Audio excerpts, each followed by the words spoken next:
శ్రీమాత్రే నమః. అందరికి నమస్కారం అండి. ఎలా ఉన్నారు, ఏం చేస్తున్నారు? ఆ దుర్గమ్మ దయ వల్ల అందరూ సుఖ సంతోషాలతో అష్టైశ్వర్యాలతో ఉండాలని మనస్ఫూర్తిగా అమ్మను వేడుకుంటూ ఈరోజు అమ్మ మనకు పంపిన సందేశం గురించి తెలుసుకుందామండి. బిడ్డ, చాలా ఎక్కువ కుమిలిపోతూ ఉన్నావు కదా, మరి నీ కన్నీటికి తగినటువంటి సమాధానం దొరకటం లేదని, నేను నీతో మాట్లాడలేదని చెప్పి భ్రమలాడుతూ ఉన్నావు. తప్పకుండా రేపటి రోజున నీ కన్నీటికి సమాధానం దొరుకుతుంది. ఒక్కసారి నేను చెప్పే మాటను మనసు పెట్టి విను అని అంటున్నారండి దుర్గమ్మ. దుర్గమ్మ చెప్పిన సందేశంలో ఉన్నటువంటి పరమార్థం ఏంటో తప్పకుండా తెలుసుకుందాము. ఇప్పుడే కొత్తగా మన ఛానల్ చూసినట్లయితే సబ్స్క్రైబ్ చేసుకొని వీడియోకి లైక్ చేసి సపోర్ట్ చేయడం మాత్రం మర్చిపోకండి. అలాగే వీడియోని చివరి వరకు చూసేటువంటి ప్రయత్నం చేయండి. అప్పుడే మీకైతే ఈ దుర్గమ్మ చెప్పిన సందేశంలో ఈ రోజున దుర్గమ్మ ఈ విధంగా అంటూ ఉన్నారు. ఈరోజు ఈ వీడియో నువ్వు చూస్తున్నావంటే అది కేవలం నీ గుండెల్లో రగులుతున్నటువంటి ఆవేదనని, ఎవరికి చెప్పుకునేటువంటి నీ కష్టాన్ని తీరేటువంటి సమయాన్ని నువ్వు ముందుకు తీసుకొచ్చినట్లే. ఈరోజు నేను ఇక్కడి వరకు నిన్ను పిలిచాను. నువ్వు పడుతున్నటువంటి నరకయాత్ర నుండి నిన్ను బయటపడేటువంటి మార్గం ఈరోజు ఈ సందేశంలో దాగి ఉంది. నేను ఏది చెప్పినా కూడా అది కేవలం నీ మంచికే చెప్తాను కదా. కాబట్టి ఏ మరపాటుగా కాకుండా మధ్యలో విడిచిపెట్టకుండా ఈ వీడియో చివరి వరకు విను. అప్పుడు నీ జీవితంలో జరగబోయేటువంటి ఒక మహా అద్భుతం ఏంటనేది నీకు తప్పకుండా తెలుస్తుంది. శ్రద్ధగా ఆలకించు. ఇది ఈరోజు నేను నీతో నేరుగా మాట్లాడుతున్నటువంటి సమయం అని చెప్పి అనుకో. నీ హృదయం నిండా కూడా పేరుకుపోయేటువంటి దుఃఖాన్ని చూసి నేను మౌనంగా ఉంటున్నానని చెప్పి అనుకుంటున్నావు కదా. నువ్వు రాత్రులు కనీసం అంటే ఏడుస్తున్నప్పుడు ఆ కన్నీటి చుక్కలు నేల రాలకముందే నా యొక్క చేతుల్లోకి నేను తీసుకుంటున్నాను. ఆ కన్నీళ్ళను నువ్వు పడుతున్నటువంటి మానసిక వేదన, ఈ సంఘర్షణ అంతా కూడా నా దృష్టిలో లేదని చెప్పి అనుకోవద్దు. మనుషులు నిన్ను తక్కువ చేసి చూడవచ్చు, నీ శక్తిని తక్కువగా అంచనా వేయవచ్చు. కానీ నీ తల్లిగా నీ ఆశల విలువ ఇవన్నీ కూడా నాకు తెలుసు. ఈ కష్టాలు నిన్ను కృంగదీయడానికి రాలేదు. నీలో ఉన్నటువంటి పట్టుదలను, నీలో ఉన్నటువంటి దైవత్వాన్ని వెలుగు తీయడానికి మాత్రమే వచ్చాయి. చూడమ్మా, నా మాట నమ్ము. నేను ఏది చెప్పినా అది నీ మంచికే. ఈరోజు ఈ సందేశం ముగిసేలోపు నీ మనసులో ఉన్నటువంటి భారం తగ్గి ఒక నూతనమైనటువంటి తెలియని ఉత్తేజం నీలో కలుగుతుంది. అది నా వాగ్దానం. కాలచక్రం తన గమనాన్ని మార్చుకుంటున్నప్పుడు నీ జీవితంలో కొన్న ఒడిదుడుకులు రావటం అనేది సహజం. ఈ సృష్టిలో ఏది శాశ్వతం కాదు, ఈ కష్టం కూడా శాశ్వతం కాదని చెప్పి ఎన్నోసార్లు చెప్పాను. నువ్వు ఎదుర్కొనేటువంటి ఆర్థిక ఇబ్బందులు, నిన్ను వేధిస్తున్నటువంటి అప్పుల బాధలు చూసి నీవు దిగులు చెందవద్దు. ఆకాశంలో విహరించేటువంటి పక్షులకి ఆహారం ఇస్తున్నటువంటి నేను, నాపై భారం వేసినటువంటి నిన్ను ఆకలితో అలమటించేలా చేస్తానా చెప్పు. నీ కష్టార్జితానికి తగినటువంటి ఫలితం దక్కేటువంటి రోజు అతి దగ్గరలోనే ఉంది. రేపటి నుండి నీవే చూస్తావుగా. నీ ధర్మ మార్గంలో నచ్చినంత కాలం నీకు ఏ లోటు రాకుండా చూసే బాధ్యత నాదే. నువ్వు చేయవలసిందల్లా కేవలం నీ పనిని నిబద్ధతతో చేయటం, అలాగే నాపై అంచలమైనటువంటి విశ్వాసం ఉంచడమే.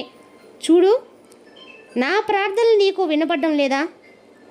నా మొర ఎందుకు ఆలకించడం లేదు అని నీవు నిత్యం కూడా నన్ను ప్రశ్నిస్తూ ఉన్నావు కదా. చూడు బిడ్డ, ఒక శిల్పి రాయి చెక్కి అందమైనటువంటి విగ్రహంలాగా మార్చాలంటే ఆ రాయిపై ఉలి దెబ్బలు పడక తప్పదు. నువ్వు కూడా ఒక గొప్ప వ్యక్తిగా నువ్వు ఎదగాలంటే ఆ కష్టాలనేటువంటి ఉలి దెబ్బల్ని నువ్వు ఓర్చుకునే తీరాలి. నేను నీకు ఏది ఎప్పుడు ఇవ్వాలనేది ఆ కాలం అనేది నాకు బాగా తెలుసు. కాబట్టి అపరిపక్వమైనటువంటి పండు తింటే చేదుగా ఉంటుంది. అది పండే వరకు వేచి చూస్తే దాని తీపి నువ్వు ఆస్వాదిస్తావు. నీ జీవితంలో కూడా మధురమైనటువంటి సమయం రాబోతుంది. అప్పటి వరకు నువ్వు ఓపికతో, తప్పకుండా నిశ్చలమైనటువంటి ఓర్పుతో ఉండాలి. లోకంలో ఉన్నటువంటి మనుషులు స్వార్థపరులే కావచ్చు, అవసరానికి వాడుకొని నిన్ను వదిలేయవచ్చు. కానీ నేను మాత్రం ఎప్పుడూ నిస్వార్థమైనటువంటి ప్రేమ స్వరూపులు అయినటువంటి మీలాంటి వారు నన్ను నమ్మినా నమ్మకపోయినా నేను మాత్రం మిమ్మల్ని ప్రేమిస్తూనే ఉంటాను. ఎందుకంటే నా బిడ్డలు నువ్వు ఏ తప్పు చేసినా నేను ఎన్నటి కూడా దాన్ని ఎత్తి చూపను. నీవు పశ్చాత్తాపంతో నా వైపు ఒక్క అడుగు వేసి చూడు. నేను నీ కోసం 1000 అడుగులు వేసి ముందుకొస్తాను.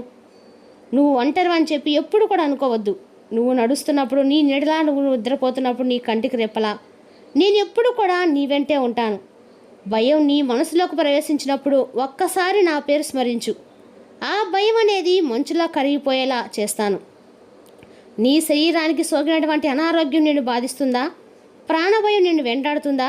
ఈ దేహం నాది, ఈ ప్రాణం నాదని ప్రతిసారి నీ దేహం మీద నువ్వు ఆశను పెంచుకుంటున్నావా? దేహం ఎప్పటికీ ఏమి ఇవ్వలేదమ్మా. మనసును శుద్ధి చేసుకో. మనసును శుద్ధి చేసుకొని మనసు చెప్పిన మార్గంలో నడువు. నీ రోగాన్ని నయం చేసేటువంటి వైద్యుని నేనవుతాను. ఆయుష్నిచ్చేటువంటి దాతను కూడా నేనే అవుతాను. అలాగే అన్ని రకాల నా కుంకుమ నువ్వు నమ్మకంతో ధరించు. నీ రోగాలన్నీ పటాపంచలవుతాయి. నీ నరనరాల్లో నేను చైతన్యాన్ని నింపుతాను. నువ్వు మరలా ఉత్సాహంగా అడుగులు వేసేలా నీకు తోడుగా ఉంటాను. మృత్యువు నీ దరి చేరినా నా అభయహస్తం నేను కాపాడుతుంది. నువ్వు చేయవలసిందల్లా నీ మనసును ప్రశాంతంగా ఉంచుకొని ఆరోగ్యంపై దృష్టి పెట్టడమే. మిగతాదంతా కూడా నేనే చూస్తాను, నేనే వహిస్తాను. నీ కుటుంబంలో కలతలు మనస్పర్ధలు నిన్ను కొనగదీస్తున్నాయా? నీ వారు నీ మాట వినడం లేదని, నిన్ను గౌరవించలేదని బాధపడుతున్నావా? చూడు బిడ్డ, హృదయాలను మార్చే శక్తి నాకు ఉందమ్మా. కఠినమైనటువంటి మనుషులను కూడా మంచులా కరిగిస్తాను. నువ్వు ప్రశాంతంగా ఉండు. ఎవరితో కూడా వాదించవద్దు. నీ ఓర్పు చూసి ఎదుటివారు నీ దగ్గరకు వచ్చి క్షమాపణ అడిగేలా ఉండాలి. ప్రేమే దైవం, దైవమే ప్రేమ. నువ్వు అందరినీ కూడా ప్రేమతో చూడడం నేర్చుకో. నీ ఇల్లు మరలా శాంతికి నిలయం అవుతుంది. నేను నీ ఇంట్లోనే కొలువై ఉండి మీ మధ్య ఉన్నటువంటి కలహాలన్నింటినీ కూడా తొలగించేస్తాను. గతం నిన్ను వెంటాడుతుందా? పాత జ్ఞాపకాలన్నీ కూడా నీ కళ్ళల్లో నీళ్లు తెప్పిస్తున్నాయా?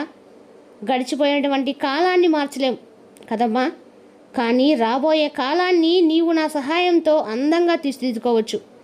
నువ్వు చేసినటువంటి పాపాలు కొండంత ఉన్న నా నామస్మరణ అనేటువంటి అగ్ని వాటిని భస్మపీఠం చేస్తుంది. నువ్వు పడే వేదంతో నీ పాత యొక్క కర్మరుణం అంతా కూడా తీరిపోతుంది. ఇకపై నీ జీవితం స్వచ్ఛమైన గంగాజలంలా పవిత్రంలా ఉంటుంది. భవిష్యత్తు గురించి భయపడకమ్మా, అది నా చేతుల్లో ఉంటుంది. నువ్వు ఈ క్షణాన్ని సంతోషం గడపడానికి మాత్రమే ప్రయత్నించు. నువ్వు ఎంతో నమ్మిన వారు నిన్ను మోసం చేశారని చెప్పి, వెన్నుపోటు పొడిచారని చెప్పి రగిలిపోతూ ఉన్నావా? వారిపై ప్రతీకారం తీర్చుకోవాలని కోరుకుంటూ ఉన్నావా? చూడు బిడ్డ, ప్రతీకారం నీకు శాంతినివ్వదమ్మా.